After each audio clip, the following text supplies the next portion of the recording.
Welcome, dear listeners, to a journey of love, loss, and the ticking of time. Today, we bring you a heart-touching story from the quiet streets of America, the story of Uncle Peter, his beloved wife Roze, and a 1978 vintage car that held their world together. Imagine a life measured not by years, but by the steady tick-tock of a watchmaker's bench.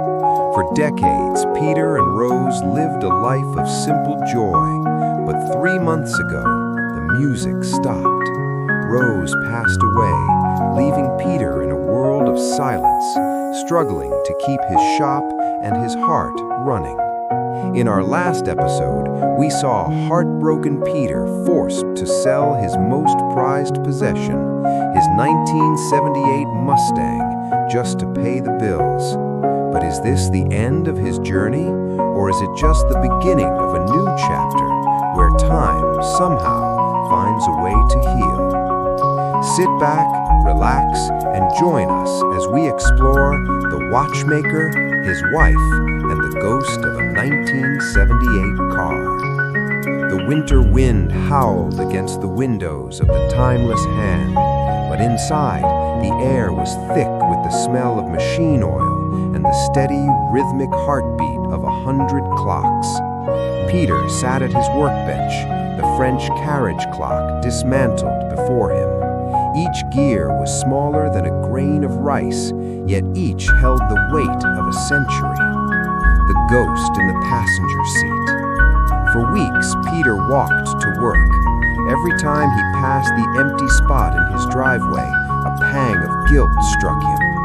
He felt as though he had sold a member of his family. He often found himself reaching into his pocket for the keys to the 1978 Mustang, only to find his fingers brushing against cold, empty fabric. One rainy Tuesday, Peter saw his car. It was parked outside a local diner. The new owner, a young man with grease-stained hands named Rick, was polishing the chrome bumper. Peter stood on the sidewalk, frozen. The car looked beautiful, but it felt wrong. It looked like a memory trapped in a cage. Peter approached Rick. She likes to be warmed up for 5 minutes before you drive her, Peter said softly. Rick looked up, surprised. You must be the previous owner. Yeah, she's a beauty, but honestly, the engine is starting to knock. I might just flip it for a profit at the auction next month. The word auction rang in Peter's ears like a funeral bell. He had to get it back, but the money he received was already gone, swallowed by the debts of his grief. The impossible repair. Peter returned to his shop with a new fire in his eyes. He looked at the French carriage clock. Julian, the young man who brought it in, had mentioned his grandmother Elena was a wealthy socialite. Peter realized that if he could perform a miracle on this clock, something no other watchmaker in the state could do, he might be able to charge enough to buy back his soul.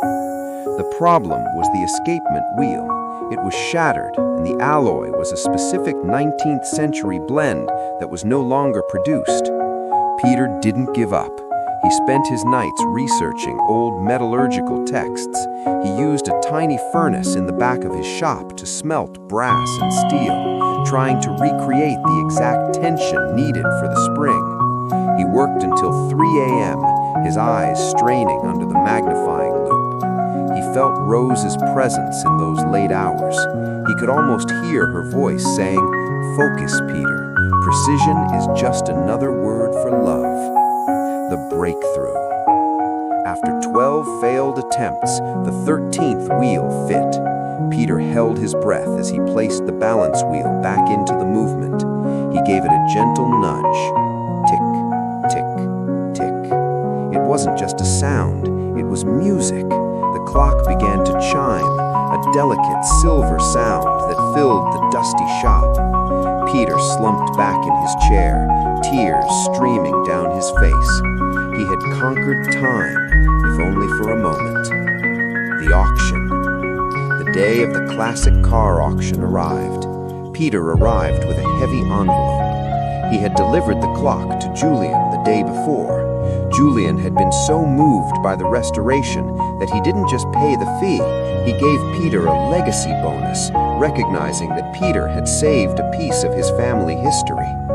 The 1978 Mustang rolled onto the stage. The paint gleamed under the fluorescent lights. "Starting bid, $5,000, the auctioneer shouted. Peter raised his hand. 6,000. A man in the front row countered. 7. Peter's heart hammered against his ribs. He thought of the empty garage. He thought of Roze. 10,000, he shouted, his voice cracking. The room went silent. The auctioneer looked around. 10,000 once, twice, sold to the gentleman in the back. Home again. That evening, the neighbors in Oakhaven heard a familiar sound, the low, guttural roar of a 1978 V8 engine. Peter pulled into his driveway. He sat in the driver's seat for a long time, his hands gripping the steering wheel. He reached over and opened the glove compartment. Inside was a small, dried flower, a rose that had been there for years. He hadn't lost her. He hadn't lost his life. He had simply been out of sync for a while. Peter walked into his house, but this time he didn't head for the dark bedroom. He went to the kitchen, brewed 2 cups of tea, sat at the table, and watched the snow fall. He was a watchmaker again, and for the first time in 3 months, the time felt exactly right.